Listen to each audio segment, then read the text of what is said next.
Lha kula wonten maring dawuh Sedewa. Kula wonten maring dawuh kaya anake Pandhu.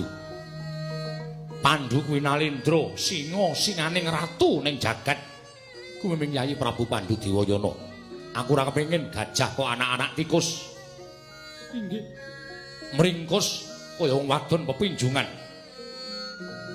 Ora pantes ketokno yen to kuwi anake Nalendra Gong Binatara.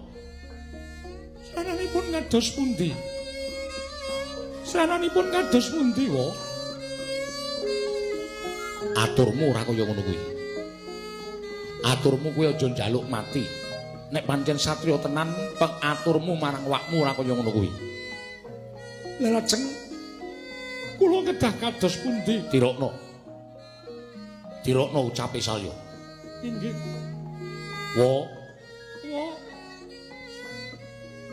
Kula nyuwun. Kula nyuwun. Benjang menika Oh Prabu Salya pejah wonten ing babaratan. Kula mboten saged matur, wa. Lha kula benjang-enjang menika Oh Prabu Salya kedah pejah wonten ing babaratan. Iya. Kula mboten saged matur. Sedewa. Wong loro bareng matura. Ndang. Inggih.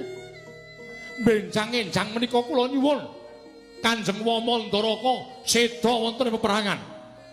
Benjang-enjang menika Prabu Mandaraka gugur wonten ing pabaratan. Lah, kuwi sing satenane ning tak karepake.